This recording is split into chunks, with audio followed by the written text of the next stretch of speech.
Apparently, in Maple Ridge Estates, saving your neighbors in a deadly blizzard is now a crime. I just spent 18 brutal hours plowing snow for free, not one penny, digging out trapped families, an 83-year-old widow, and a Vietnam vet fresh from open-heart surgery during the worst storm in 15 years. Diesel still burning my lungs, boots soaked in ice. I'm dragging home past midnight when HOA President Victoria Pemberton charges across the street and slaps an orange violation notice against my chest. $800 fine for unauthorized commercial snow removal, She hisses. Victoria, I wasn't charging anyone yet. I don't care. People like you don't get to play hero in neighborhoods like this. The frozen paper shakes in my numb hands as her words cut deeper than the sub-zero wind. But she has no idea who she just messed with. This war just got personal, and the real storm is coming for them. What would you do? Drop a, if you're glad you're not in this blizzard. My name's Jake Morrison, and 3 years ago I thought moving to Maple Ridge Estates was the best decision I'd ever made. Good schools for my twins, Megan and Tyler, both 16. The kind of neighborhood where Saturday mornings smell like bacon grease and fresh coffee, where kids still ride bikes in actual streets instead of hiding behind screens. I'm a union electrician, 22 years working with these calloused hands. Lost my wife Sarah to cancer 4 years back. 18 months of chemo that filled our house with the sterile, medicinal smell of hope mixed with desperation. The kids and I needed somewhere that felt like home again. Most folks here are decent. Mrs. Elise bakes cookies that smell like cinnamon and childhood memories. Bob Kellerman, Vietnam vet with gentle hands that shake slightly when he talks about the old days. Young families who wave from driveways while their toddlers chase soap bubbles across perfectly manicured lawns. Then there's Victoria Pemberton. 58, recently divorced, lives in the neighborhood's biggest house, a modest ranch that grew 3 additions like architectural tumors. Drives a white Lexus with HOA 1 vanity plates because apparently irony is dead. This woman measures grass height with an actual ruler. I've watched her crouch in designer jeans, ruler pressed against her neighbor's lawn like she's conducting a forensic investigation. Victoria seized the HOA presidency 2 years ago, right after her divorce finalized. Word is her ex-husband got tired of living with someone who color coordinates spice racks and demands the mail be sorted alphabetically. Lucky us. Now we all get to experience her unique blend of control and barely suppressed rage. Here's where things get sketchy. Victoria's son Derek started Sterling Grounds LLC exactly 6 months after Mommy took power. Pure coincidence, I'm sure. Even purer coincidence that Sterling became our exclusive preferred vendor without any competitive bidding process. Their emergency snow removal rate? $250 per driveway. For perspective, that's more than I make wiring entire houses.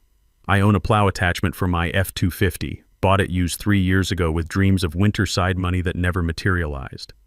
Last March, when surprise snow trapped half the neighborhood, I quietly helped folks dig out. Free. Because that's what neighbors do. Apparently that was my first crime. This February, meteorologists started screaming about historic blizzard conditions.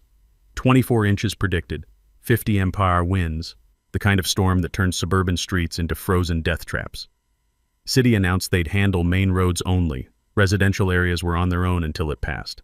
I fired up the truck at 4 a.m., starting with our most vulnerable residents, Mrs. Elise's driveway slopes toward the street. Ice buildup means she's trapped until spring thaw. Bob's long driveway becomes a hockey rink without proper clearing. Young families with babies who might need emergency runs to the hospital. The work was absolutely brutal. Diesel exhaust burning my throat in sub-zero air, wind trying to flip my truck sideways every time I turned a corner. Snow falling so thick I navigated by porch lights and mailbox reflectors like some kind of suburban Arctic explorer. After 12 hours, my spine felt like broken glass. But every cleared driveway meant safety for someone who needed it. 47 driveways, 18 hours, turned down every payment offer, every invitation for coffee and warmth. Just wanted everyone safe before the roads became completely impassable. That's when Victoria made her move. Picture this. Designer snow boots that probably cost more than my truck payment, stumbling across ice I'd just cleared, nearly face-planting twice before reaching Mrs. Elise's freshly plowed driveway. The crunch of her expensive footwear on packed snow sounds like breaking bones in the frozen air. "Excuse me," she snaps, breath forming angry clouds between us. Do you have permits for commercial snow removal in this community? I'm standing there, diesel fumes mixing with bitter winter wind, staring at this woman whose son charges desperate families $2.50 per driveway while I've been working for free since dawn. Ma'am, I haven't charged anyone a penny, just helping neighbors. Victoria's smile could freeze hell's furnace. She pulls out her phone, starts photographing my truck, my plow, Mrs. Elise's cleared driveway. Click, click, click. We'll see about that, won't we? The fine showed up exactly 48 hours later. I'm stumbling out my front door Monday morning, coffee mug steaming in the 15-degree air, when I see it. Bright orange violation notice, officially sealed and everything, taped to my door like a courthouse summons. The adhesive crackles when I peel it off, brittle from the cold that seeps through my work jacket. Violation notice, Maple Ridge Estates HOA, resident Jake Morrison, 247 Elm Street. Violation, Section 4.7.3, unauthorized commercial activity. Fine amount, $800 salaries payment. Due, 14 days from notice date. Daily interest, 2% compound, $800, for helping people. The paper trembles in my hands, not from the wind howling through bare oak branches, from pure rage building in my chest like steam in a boiler. I spent my weekend digging neighbors out of a natural disaster, and these people want to fine me like I robbed their bank accounts. Back when Sarah was fighting cancer, I spent a lot of late nights reading legal documents, insurance policies, treatment contracts, medical billing disputes. You learn things during those desperate hours, like how HOA covenants are binding contracts that require clear and convincing evidence of violations. The magic phrase in commercial activity cases is compensation or payment received. No payment, no violation. Should be simple as checking a bank statement. I fire up my laptop and dive into the covenant documents. Section 4.7.3 specifically mentions any activity involving compensation or payment from residents. I've got credit card receipts proving I bought my own diesel fuel, 47 neighbors who'll swear under oath I refused every payment offer, every $20 gas money attempt, every invitation to warm up with coffee and cash. This should be a slam dunk defense. But Victoria's been planning her attack since the moment she saw me helping Mrs. Elise. Tuesday morning, my neighbor Tom Kowalski knocks on my door, breath forming angry clouds in the frozen air. Retired state trooper, built like a concrete mixer with 30 years of experience catching people in lies. He's holding an official envelope that smells like trouble. Jake, emergency board meeting Thursday night. You're the main attraction. The agenda makes my blood pressure spike. Discussion and enforcement of Section 4.7.3 violations. Commercial activity in residential zones. Victoria's organizing a public tribunal to crucify me in front of the entire neighborhood. But that's not the worst part. Tom hands me another document, a certified letter sent to every homeowner about the dangerous precedent of allowing unauthorized contractors in our community. Victoria's turning my free help into a neighborhood safety crisis. Residents should be aware that unlicensed, uninsured individuals performing services create liability risks for the entire community. Property values and resident safety depend on proper oversight of all commercial activities. She's actually trying to paint me as a threat to everyone's home equity, for clearing driveways, for free. Thursday night, the community center smells like burnt coffee and tension. Victoria arrives 15 minutes late, carrying a manila folder thick as a novel. She's wearing a navy blazer that probably costs more than my monthly utilities, hairstyled like she's running for mayor instead of conducting neighborhood business. Ladies and gentlemen, she begins, opening that folder with theatrical precision. I present photographic evidence of extensive commercial snow removal operations conducted without permits. My stomach drops as she spreads professional quality photographs across the table. Not phone snapshots, real pictures with timestamps, multiple angles, zoom details of my truck's plow attachment. She's been stalking me with a camera, documenting every minute of my 18-hour marathon like I was running a drug operation. As you can clearly see, Mr. Morrison operated commercial equipment throughout our neighborhood for extended periods. The commercial appearance alone violates community standards regardless of any claimed payment arrangements. She's got shots of me talking to Mrs. Elise, helping Bob clear his walkway, even pictures of neighbors offering me coffee that she's somehow twisted into business negotiations. The woman spent her entire weekend photographing acts of human kindness like they were criminal evidence. Board member Bill Morrison raises his hand, retired lawyer with eyes sharp as broken glass. Victoria, these photos show a neighbor helping during an emergency. They don't prove commercial activity occurred. The room explodes. Mrs. Elise struggles to her feet, all 83 pounds of righteous fury, voice shaking as she describes how I saved her from being trapped for days. Bob Kellerman talks about his heart condition, how shoveling that much snow could have killed him. Young parents share stories about getting sick babies to doctors because I cleared their driveways. The vote comes down 3-2, fine suspended pending investigation. I should feel relieved. Instead, I feel like a man who just dodged the first bullet in a long gunfight. Friday afternoon, I discover why. Taped to my mailbox like a declaration of war. Sterling Grounds LLC Emergency Storm Cleanup Assessment. $7,050 for lost revenue due to unauthorized competitive services. Derek's billing me for the business I supposedly stole by helping people for free. The absurdity hits like ice water. They're charging me for money they never made from services they never provided to people who never asked for their help. Victoria's war against me officially escalated the following Monday morning. First shot, a parking citation slapped on my truck's windshield like a yellow declaration of war. Commercial vehicle violation, residential parking prohibited. The fine, $250, for parking my own truck in my own driveway where it sat for 3 years without a single complaint. The irony tastes bitter as burnt coffee grounds. My F-250 suddenly became a commercial vehicle the day after I helped neighbors, but Victoria's landscaping crew parks their trailer-sized equipment on Crestview Circle every Tuesday morning without anyone measuring their commercial footprint.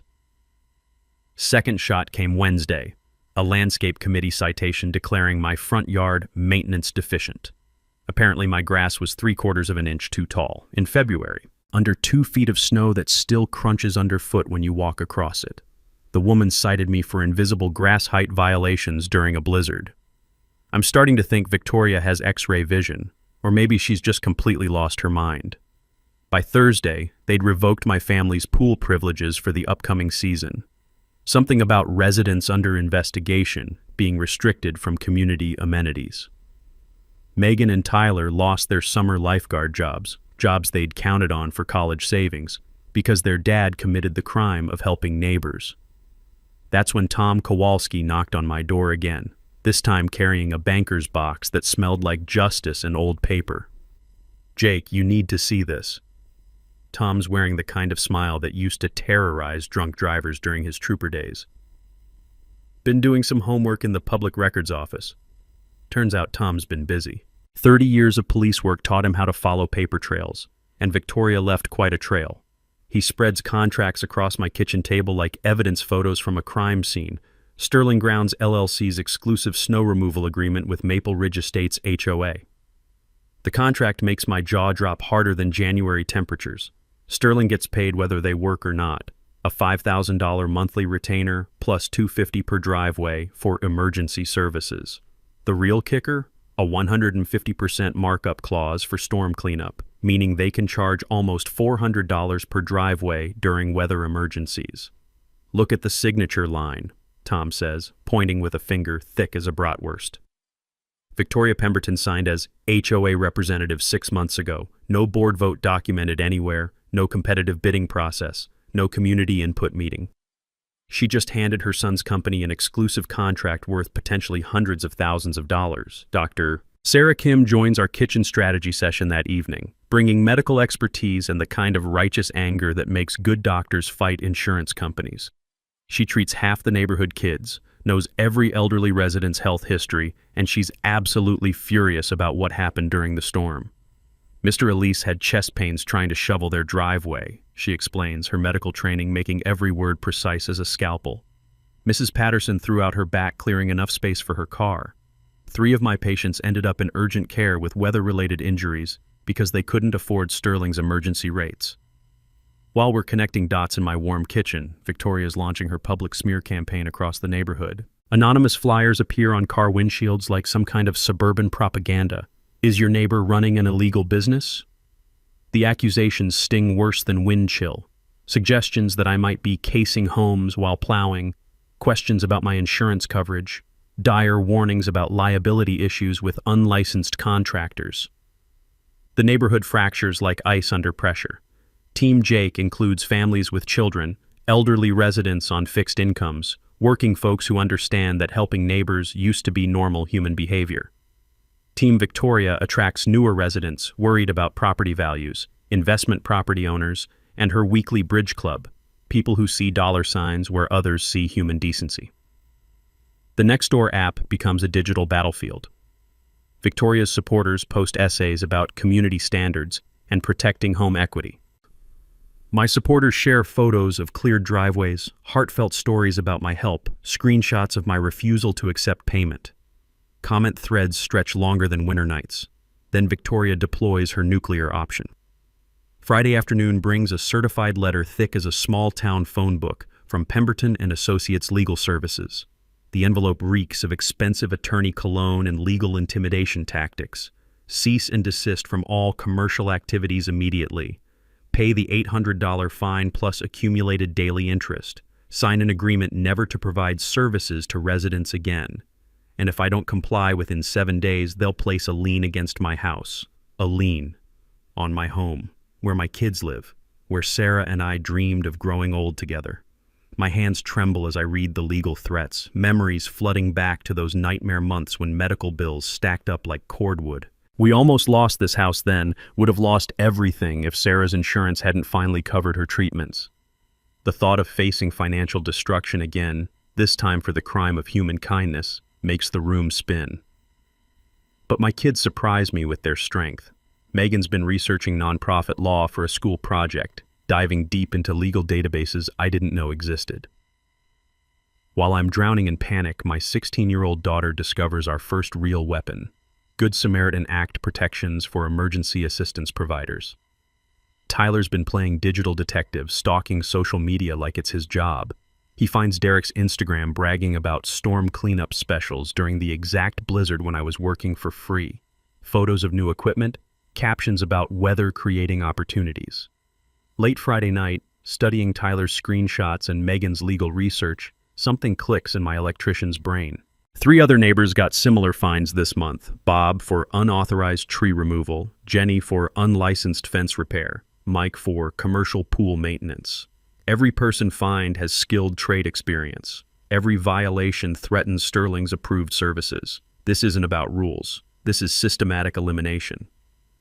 Victoria's desperation started showing the following week when she called for a special assessment vote that reeked of pure panic. The proposal arrived in cream-colored HOA letterhead that probably cost more per sheet than my lunch. Community Safety and Standards Enhancement Initiative. $200 per household to hire private security for enforcement of commercial activity regulations. The timing was about as subtle as a sledgehammer. That assessment would perfectly cover Sterling Ground's annual retainer with enough left over for Victoria's mounting legal fees. But while Victoria was busy playing neighborhood dictator, cracks were forming in her carefully constructed empire. Wednesday evening brought an unexpected visitor. Cynthia Walsh, our HOA board secretary, stood on my front porch looking like someone carrying a secret that had grown too heavy for her conscience. She's a quiet woman in her 50s, keeps perfect meeting minutes, usually avoids neighborhood drama like it's contagious. Tonight was different. "Jake, we need to talk. Privately." Her breath formed nervous clouds in the frigid air between us. My kitchen table had become mission control for neighborhood resistance. Cynthia sat across from me, hands trembling slightly as she opened a manila folder that would blow Victoria's world apart. "She's been approving vendor contracts without board votes," Cynthia whispered, glancing toward my frost-covered windows like Victoria might be lurking in the frozen landscaping. "Sterling Grounds is just the beginning. There are 3 other exclusive deals running through her family network." The documents Cynthia spread across my scratched wooden table told a story of corruption so systematic it made my stomach twist like rusty wire. Victoria's brother-in-law owned the landscaping company with our lawn care contract. Her cousin ran the security firm handling gate maintenance. Her former college roommate's husband controlled pool cleaning services. Every approved vendor was basically a family reunion with invoicing capabilities. But the real bombshell was buried in Derek's monthly billing statements. Sterling Grounds wasn't just collecting snow removal fees. They were charging the HOA $2,000 monthly as seasonal maintenance consulting, $24,000 a year for Derek to provide expert advice on when winter might occur. I'm pretty sure any 5-year-old with a calendar could handle that consultation for free. Tom helped me crunch numbers in my garage that night, the smell of motor oil and righteous anger mixing in the cold air. Over 18 months, Victoria's vendor network had overcharged homeowners approximately $50,000 compared to competitive market rates. $50,000 stolen from fees that should have funded actual community improvements instead of financing Victoria's family business empire. The financial web was beautiful in its simplicity and disgusting in its greed. Every contract Victoria signed without proper board approval. Every bid process that mysteriously never happened. Every monthly payment flowing to businesses owned by people who shared her Thanksgiving dinner table. Victoria must have sensed the investigation closing in because she escalated from financial fraud to direct intimidation. Saturday morning, I discovered 4 perfectly slashed truck tires in my driveway. Clean cuts, surgical precision, each tire deflated like Victoria's credibility. The sound of air hissing onto frozen concrete matched the sound of my patience finally evaporating. Then Monday brought the anonymous letter. Block printing on generic drugstore paper, no fingerprints, but the message burned like acid. Stop digging, or your kids learn what real danger feels like. That threat hit every protective instinct I possessed. Megan and Tyler catch the school bus every morning, walk home through streets I'd always considered safe as church pews. The thought of some coward threatening my children for exposing neighborhood corruption made my vision blur with rage that could power the electrical grid. I filed police reports, installed security cameras, and did what Sarah would have demanded, kept fighting instead of backing down. Tom's law enforcement connections delivered crucial intelligence. Victoria never filed conflict of interest disclosures with the state, a legal requirement when board members' families profit from HOA decisions. That violation triggers automatic removal from office plus financial penalties reaching 6 figures. While Victoria was busy making threats, Bill Morrison made a discovery that would have made insurance fraud investigators weep with joy. Victoria's homeowner policy specifically excludes coverage for her consulting activities. Every fraudulent contract, every kickback payment, every stolen dollar comes directly from her personal bank account when the lawsuits start flying. The woman thought she was untouchable, but she'd built a financial house of cards during hurricane season. Community pressure was building like steam in a boiler. 3 more elderly residents were hospitalized during smaller storms because Sterling's rates made emergency snow removal impossible. Local television interviewed Mrs. Elise about neighborhood support during disasters. Our Facebook group swelled with residents from other HOA communities sharing corruption stories that would make your hair curl. Thursday night brought the call I'd been dreading. Pete, my boss at Morrison Electric, asked me to come in early Friday for a conversation about community relations. Victoria had contacted my employer claiming my harassment campaign damaged their business reputation. But Pete surprised me. After hearing the complete story, free snow removal, fraudulent fines, systematic vendor corruption, he looked more disgusted than a health inspector at a roadside diner. Jake, you're the most honest guy I've employed in 28 years. Afternoon sunlight streamed through his office windows, highlighting dust motes that danced like tiny witnesses. Keep fighting. My mother deals with HOA bullies in Clearwater Estates too. Victoria had made a fatal error. She'd transformed a neighborhood dispute into a county-wide anti-corruption movement. The final hearing was scheduled for next Thursday. Victoria announced her lawyer would place liens on my property if I didn't pay immediately, but I had evidence that could bury her political career and financial schemes simultaneously. Time to show Victoria what happens when you threaten the wrong electrician's family. Friday morning changed everything when Tom knocked on my door carrying a legal document that would flip our entire war upside down. Jake, you need to see this. Tom's weathered hands trembled slightly, not from cold, from excitement that made his voice crack like a teenager's. Found something called the Community Association Fraud Prevention Act. The coffee in my mug had gone bitter and cold, but I forgot about everything except the statute Tom spread across my kitchen table. This wasn't just bureaucratic paperwork. This was a legal nuclear weapon designed specifically for situations like ours. Any resident can file formal complaints for HOA board financial misconduct, and successful complaints don't just slap wrists. They trigger automatic state investigations with criminal prosecutors, asset freezing, board removal, federal mail fraud charges. But wait, Tom said, his grin spreading like sunrise over winter snow. Cynthia gave us something even better. The smoking gun lay in a manila folder that smelled like justice and copy machine toner. Unsigned board meeting minutes from the past 6 months.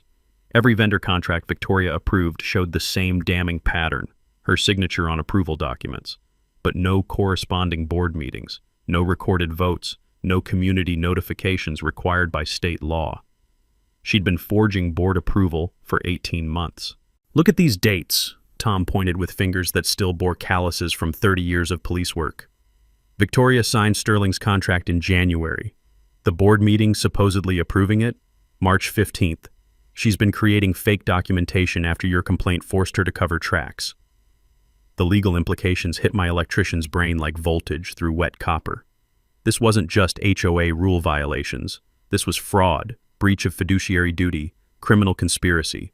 Every backdated signature was another felony charge waiting to be filed. My emergency lawyer consultation that afternoon confirmed Tom's analysis with language that made my pulse race. Victoria's actions constituted massive breach of fiduciary duty under state law. Board members have legal obligations to act in community interests, not family financial interests. The penalties: personal liability for all damages plus potential criminal prosecution. But here's the revelation that changed everything. I wasn't defending against Victoria anymore. I was prosecuting her. The power dynamic had completely reversed. Victoria thought she was fining me into submission, but I'd accidentally uncovered evidence of systematic theft from every homeowner in our community. Her vendor kickback scheme wasn't just unethical. It was criminal racketeering disguised as neighborhood leadership. The evidence package was growing stronger than reinforced steel. Tom's financial investigation documenting $50,000 in overcharges. Cynthia's authentic meeting minutes proving systematic fraud. Bill's insurance analysis showing Victoria's complete personal liability. My kid's timeline research connecting every piece of the conspiracy. But the real revelation was Victoria's desperation. The tire slashing, anonymous threats, attempts to destroy my employment. These weren't power moves from someone in control. They were panic responses from a criminal whose scheme was unraveling faster than cheap extension cord insulation. Her post-divorce financial situation made everything worse. Those family business consulting fees weren't just corruption. They were her primary income source. Without the kickback scheme, Victoria couldn't afford her mortgage, her legal fees, or the designer lifestyle that required constant feeding. She was trapped in a fraud too big to abandon and too obvious to continue. The Community Association Fraud Prevention Act gave me something Victoria never expected: legitimate government authority backing my complaint. State oversight boards can remove entire HOA boards, void all fraudulent contracts, and freeze personal assets during criminal investigations. Victoria had been playing neighborhood politics while I'd accidentally discovered actual law enforcement tools. Next Thursday's hearing wasn't going to be a kangaroo court where Victoria railroaded an innocent neighbor. It would be the public unveiling of an 18-month criminal conspiracy, documented with evidence that could satisfy federal prosecutors. I could take the easy path, trade evidence for dropped fines, avoid public confrontation, let sleeping corruption lie. But 47 neighbors had trusted me during that blizzard. Elderly residents were being systematically robbed by Victoria's vendor network. 3 skilled neighbors faced fraudulent persecution for helping their community. This wasn't about my $800 anymore. This was about stopping a predator who'd weaponized neighborhood authority for personal profit. Victoria wanted her hearing. She was about to get one that would end with handcuffs or bankruptcy, possibly both. The War Council assembled in my garage Saturday morning, breath forming angry clouds in air so cold it could freeze lies before they left your mouth. Tom arrived first, carrying a banker's box that clinked with surveillance equipment from his police days. Dr. Sarah Kim brought medical files documenting elderly neighbors' storm-related injuries. Bill Morrison showed up with insurance documents and a laptop loaded with spreadsheets that could make white-collar criminals confess. Cynthia Walsh slipped through my back door like a spy delivering nuclear launch codes. The concrete floor was cold enough to shatter dropped tools, but nobody cared. We had a corrupt HOA president to destroy. "All right, people," Tom announced, spreading recording equipment across my workbench between socket wrenches and electrical meters. "Victoria thinks she's conducting Thursday's hearing. Time to show her what a real investigation looks like." Objective 1. Create bulletproof evidence. Tom installed professional-grade audio equipment that could record whispered conversations from across a crowded room. 30 years of police work taught him exactly how to build cases that survive hostile cross-examination. One-party consent state means Jake can record any conversation he's part of, Tom explained, running cables behind my tool cabinet with the precision of someone who'd wired 1,000 surveillance operations. But we're going belt and suspenders. Visible recording so nobody claims entrapment. Here's something most people don't know. Public records requests cost $5 to $25, but can reveal corruption that takes years to hide. I'd already filed requests for all HOA financial records, vendor contracts, and board meeting minutes going back 2 years. Government transparency laws are basically kryptonite for corrupt officials. Objective 2. Weaponize the financial evidence. Bill's insurance expertise transformed Victoria's kickback scheme into prosecutable criminal evidence. His spreadsheets compared Sterling's rates to 5 legitimate competitors, revealing systematic theft that would make federal prosecutors drool. Emergency snow removal market rate runs $80 to $120 per driveway, Bill said, pointing to numbers that glowed like neon accusations on his laptop screen. Sterling charges $400. Victoria's son is stealing 300% markup on every emergency call. The math was beautiful and damning. Over 18 months, Victoria's vendor network had overcharged our community $127,000 compared to competitive rates. That's felony-level theft disguised as HOA management. Dr. Kim prepared medical testimony that would make jury members want to personally arrest Victoria. 3 storm-related hospitalizations because elderly residents couldn't afford Sterling's emergency rates. 2 cardiac episodes from dangerous shoveling attempts. 1 broken hip when Mrs. Patterson slipped trying to clear ice herself. This isn't financial fraud, Dr. Kim said, medical training making her voice sharp as surgical steel. Victoria's pricing scheme is endangering lives for profit. Objective 3. Rally the community army. Cynthia had been conducting neighborhood outreach that would make political campaign managers jealous. Written statements from residents about my free snow removal. Testimonials about Victoria's abuse of authority. Documentation of other fraudulent fines targeting skilled neighbors. 89 signatures supporting fair vendor bidding, Cynthia reported, still nervous but determined as a mother protecting children. From 200 households, almost half the community backing you publicly. We organized carpools for elderly neighbors who wanted to attend Thursday's hearing. Mrs. Elise insisted on testifying despite her fear of confrontation. Bob Kellerman planned to discuss how my help potentially saved his cardiac-compromised life. Young parents would testify about emergency access needs during severe weather. Tom's law enforcement background helped anticipate Victoria's desperation tactics. She'd bring expensive lawyers to intimidate neighbors. She'd try excluding community members from hearings. She'd definitely attempt procedural tricks to avoid presenting evidence. Victoria's strategy will be claiming everything circumstantial, Tom predicted, organizing evidence binders like military battle plans. That's why we need smoking guns that fire themselves. Objective 4. Prepare the media nuclear option. Dr. Kim had contacted Channel 7's investigative team about elderly vulnerability during natural disasters. The story angle, neighbors helping neighbors versus corporate greed, would play perfectly for evening news ratings. Bill reached out to county prosecutors through professional insurance contacts. Financial fraud targeting elderly victims gets priority attention from law enforcement, especially when documented with industry-standard analysis. Here's another thing people don't realize. State real estate commissions regulate community associations and have power to remove entire boards for misconduct. One properly filed complaint with documented evidence can trigger investigations that destroy corrupt leadership permanently. Objective 5. Set the perfect trap. The evidence arsenal we'd assembled could satisfy criminal courts. 47 pages of documentation, USB drives with photos and recordings, written statements from 31 neighbors, professional audit showing systematic overcharging patterns. But our secret weapon was something Victoria couldn't anticipate. A community that had stopped being afraid of bullies. The smell of motor oil and righteous determination filled my frigid garage as we finished preparations. Tom's surveillance equipment ready for battle. Bill's financial evidence loaded for maximum damage. Dr. Kim's medical testimony prepared to break hearts. Cynthia's documentation ready to break Victoria's defense. Victoria thought Thursday would be her moment of triumph, publicly destroying the neighbor who dared challenge her authority. Instead, it would become the day her 18-month criminal conspiracy exploded in front of everyone she'd been systematically robbing. She wanted to play hardball with an electrician. Time to show her what happens when you mess with someone who knows exactly how to wire a perfect electrical storm.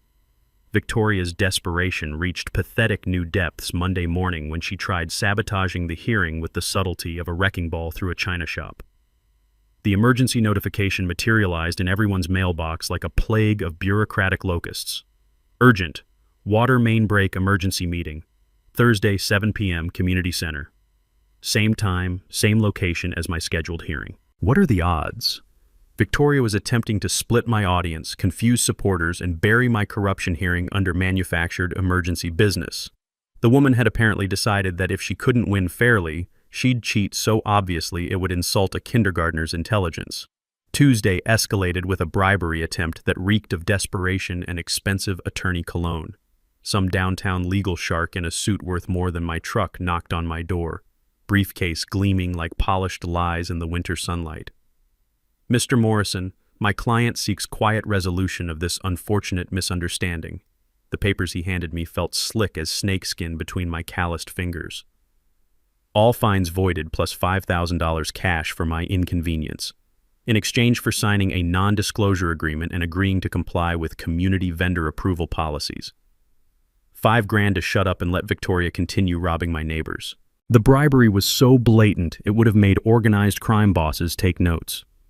Victoria wanted to purchase my silence while simultaneously demanding I participate in her fraudulent vendor system, buy my compliance and my cooperation in one corrupt transaction. I'll need time to consider this generous offer, I told the lawyer, already knowing my answer, but curious how far Victoria's panic would drive her next move. Wednesday night delivered the answer with all the subtlety of a home invasion. 3 a.m. brought the familiar sound of air hissing from slashed truck tires. But this time Victoria's crew had escalated beyond mere property destruction. An anonymous letter was taped to my front door, block printing on drugstore paper that reeked of cowardice and criminal stupidity. Last warning. Your kids walk to school every morning. Beautiful children. Accidents happen to families who don't know when to quit. The threat against Megan and Tyler ignited every protective instinct I possessed, like gasoline meeting an open flame. These bastards had graduated from financial fraud to threatening children, my children, for the crime of exposing neighborhood corruption. My hands trembled with rage that could have powered the electrical grid as I speed-dialed Tom at 3:15 a.m. He arrived in 20 minutes with police contacts and surveillance equipment sensitive enough to record mouse footsteps in attic insulation. But the security camera footage revealed something beautiful in its criminal stupidity. Derek Pemberton's truck, captured in high-definition glory, cruising past my house at 2:47 a.m. like the world's dumbest criminal. License plate clearly visible under streetlight illumination. Dashboard clock displaying exact time and date. The moron had created prosecutorial evidence while committing felony witness intimidation.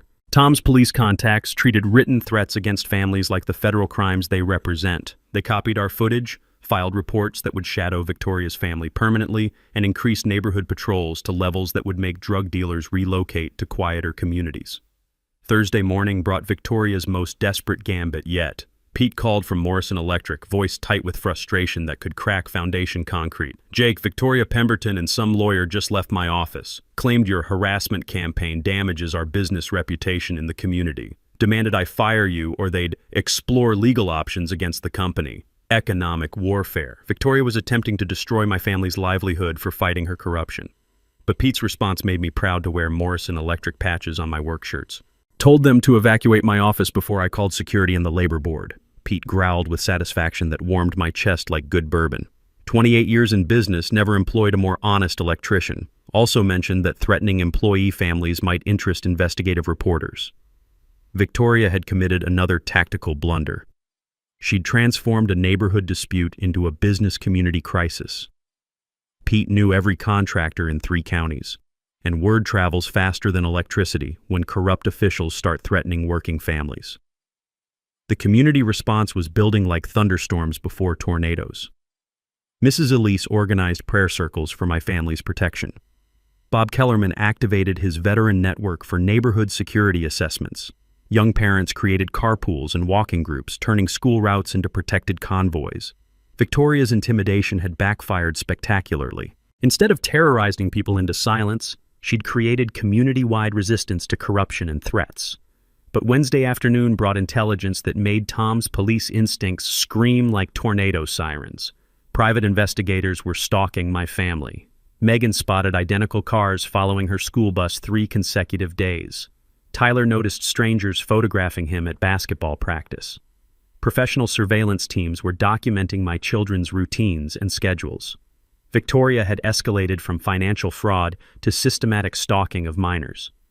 That revelation crystallized everything. Victoria wasn't just corrupt, she was genuinely dangerous. Cornered criminals make increasingly desperate choices, and she was rapidly exhausting legal options. Thursday's hearing was supposed to be my public execution, but she knew the evidence would incinerate her instead. The bitter smell of winter air mixed with anticipation as I prepared for tomorrow's final confrontation. Victoria had threatened my children, attacked my livelihood, and hired strangers to stalk teenagers. She demanded this war. Tomorrow night, I'd deliver one that would end with criminal charges, financial destruction, and public humiliation. All three, if justice had any backbone left. Victoria's final week of freedom began with a social media assassination attempt that would have impressed Soviet propagandists. Fake Facebook profiles appeared overnight like digital cancer, posting elaborate lies about my character that read like soap opera scripts written by someone having a nervous breakdown. Jake Morrison bankrupted his family with gambling debts. Sarah Morrison died because Jake couldn't afford proper medical treatment. Desperate father exploits community sympathy for financial gain. Each lie was crafted to destroy not just my reputation, but my children's emotional well-being, attacking a dead woman's memory to cover HOA corruption. Victoria had sunk to depths that would make sewer rats request hazard pay, but her amateur hour propaganda war revealed something crucial. Victoria was operating purely on panic now, making mistakes that a clear-thinking criminal would never attempt. The fake profiles all shared IP addresses traceable to Victoria's home network. The writing style matched her passive-aggressive HOA newsletters. Most damning, several posts included details about Sarah's medical treatment that only someone with access to insurance records could know. Tom's cybercrime contacts were absolutely delighted. Digital harassment leaves permanent evidence trails, Detective Sarah Elise explained, reviewing printouts that would make prosecutors weep with joy. Every fake post, every malicious comment, every threatening message creates federal evidence. Victoria's building her own criminal case. Meanwhile, the pressure on my allies intensified like winter storms gaining strength. Tom received anonymous calls at 2 a.m. claiming his police pension was under investigation for corruption. Dr. Kim discovered one-star reviews flooding her medical practice's online presence. Fake patients claiming malpractice and billing fraud. Bill faced harassment at his insurance office, mysterious complaints filed with state regulatory boards about unethical business practices. Victoria was systematically attacking everyone who supported me, trying to isolate me by terrorizing my friends into silence. But she'd miscalculated the character of people willing to fight corruption. Dr. Kim documented every fake review with timestamps and IP tracking that connected them to Victoria's network. Tom's law enforcement contacts were tracing the pension investigation calls to burner phones purchased at stores near Victoria's house. Bill's insurance industry connections were investigating the regulatory complaints as coordinated harassment. Victoria was creating federal evidence faster than crime labs could process it. Wednesday brought my discovery of the bigger picture that made everything snap into focus like electrical circuits suddenly carrying full power. Research revealed Victoria had replicated her corruption scheme in 2 other communities over the past 3 years: Clearwater Estates and Maple Grove, both upscale neighborhoods where her family businesses had mysteriously secured exclusive vendor contracts under similar circumstances. Derek's company operated under different names in each county: Sterling Grounds in our area, Premium Property Services in Clearwater, Elite Landscaping Solutions in Maple Grove. Same business model, same family ownership, same fraudulent contract procedures. Total estimated fraud across 3 communities, over $300,000. Victoria wasn't just a corrupt HOA president, she was running a multi-county criminal enterprise using her son's landscaping business as a money laundering operation. Thursday morning brought contact that elevated everything to federal jurisdiction. FBI white-collar crime investigator Agent Maria Santos called my cell phone with news that made my hands shake like they were gripping live electrical wires. Mr. Morrison, your complaint triggered a broader investigation: mail fraud across state lines, racketeering patterns, systematic targeting of elderly victims. Victoria Pemberton's activities meet federal prosecution criteria. The certified letters Victoria sent demanding fraudulent fines constituted federal mail fraud. Her multi-county scheme qualified as racketeering under federal law. The threats against my family were federal witness intimidation charges. Victoria had accidentally promoted herself from small-town criminal to federal defendant. But Agent Santos delivered news that made my blood pressure spike into dangerous territory. Ms. Pemberton hired crisis management consultants and is preparing a narrative about disgruntled neighbor vendetta and harassment campaigns. She's planning to frame herself as the victim of a conspiracy. Victoria intended to walk into tonight's hearing claiming I'd orchestrated some elaborate revenge plot against an innocent HOA volunteer. She'd hired professional spin doctors to transform 18 months of documented fraud into a story about neighborhood bullying. The woman was doubling down on lies that could earn her federal prison time. But I had advantages Victoria couldn't anticipate or counter. Tom's evidence package included recordings of her son bragging about mother's influence in securing contracts. Bill's financial audit documented systematic overcharging with insurance industry precision. Dr. Kim had medical records proving elderly residents suffered because of Victoria's pricing schemes.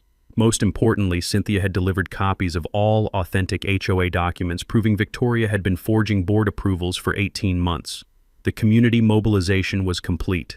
127 neighbors planned to attend tonight's hearing. Local television crews were scheduled to cover the community corruption story. County prosecutors had observers ready to document public admissions of criminal activity. Victoria's hired crisis managers were about to discover what happens when professional spin meets documented federal crimes witnessed by an entire community. Tonight's hearing wasn't going to be a public relations battle between competing narratives. It would be the public execution of an 18-month criminal conspiracy, broadcast live to local news audiences and documented for federal prosecutors. Victoria had spent the week creating federal evidence while I'd spent it preparing her public downfall. The smell of victory mixed with February air as I loaded evidence boxes into my truck. Tonight, Victoria Pemberton would discover the difference between neighborhood politics and criminal justice. She'd demanded this war. Now she'd face the consequences in front of everyone she'd been systematically robbing. Thursday night arrived with the anticipation of a public execution and twice the audience. The community center reeked of burnt coffee and nervous energy as 150-plus people crammed into a room designed for 75. Local TV crews had transformed our neighborhood hearing into a media circus, professional lighting equipment casting harsh shadows that made everything look like a criminal trial, which essentially it was.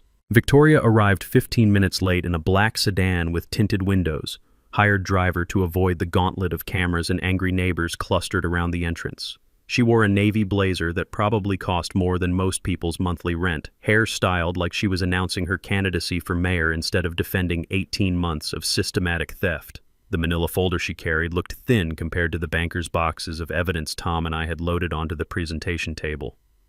"Ladies and gentlemen," Victoria began, opening that pathetic folder with theatrical precision that would have embarrassed community theater actors. "Tonight we address the harassment campaign conducted by Mr. Morrison against your duly elected HOA leadership." Her opening gambit was pure fiction wrapped in victim narrative. According to Victoria's alternate reality, I was a bitter neighbor who'd manufactured an elaborate conspiracy because she'd dared enforce community standards. The woman actually claimed I'd been conducting a vendetta because she'd fairly applied HOA regulations. The audacity was breathtaking. Victoria was rewriting 18 months of documented corruption as neighborhood harassment, but I'd learned something important from my years as an electrician. When dealing with dangerous power sources, you don't argue with them. You cut the main line and watch everything go dark. "Thank you, Victoria," I said, standing with the calm confidence of someone holding a royal flush in a poker game where everyone else was bluffing. "I'd like to present some evidence for community consideration." The first poster-sized chart hit like lightning, illuminating a dark landscape, a timeline showing Sterling Grounds' contract approval dates versus actual board meeting dates. Victoria had been signing vendor agreements in January for board meetings that supposedly happened in March. The room temperature seemed to drop 10 degrees as neighbors processed the implications. Murmurs rippled through the crowd like electricity through copper wire. "These are the authentic meeting minutes," I continued, displaying Cynthia's smoking gun documents for everyone to see. "Notice the complete absence of Sterling Grounds discussions in any actual board meeting. Notice Victoria's signature approving contracts that were never voted on." Victoria's face was shifting from confident politician to cornered criminal faster than a traffic light changing colors. Her expensive attorney was whispering urgent advice that she kept ignoring, desperation overriding professional guidance. "Mr. Morrison is misrepresenting internal board processes," Victoria started, but I was already unveiling the financial analysis that would end her. Bill's spreadsheet appeared on the projection screen like prosecutorial evidence in a federal courtroom. Sterling grounds, $400 per driveway emergency service. Market rate, $80, $120. Overcharge percentage, 350%. Total community theft over 18 months, $127,000.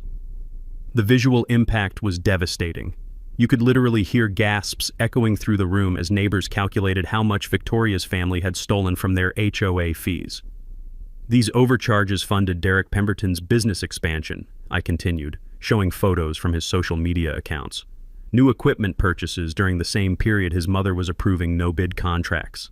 Mrs. Elise struggled to her feet, 83 pounds of righteous fury that could have powered the building's electrical system. "Victoria, you took money from people who couldn't afford snow removal. People died because of your greed." The room erupted like a circuit overloading.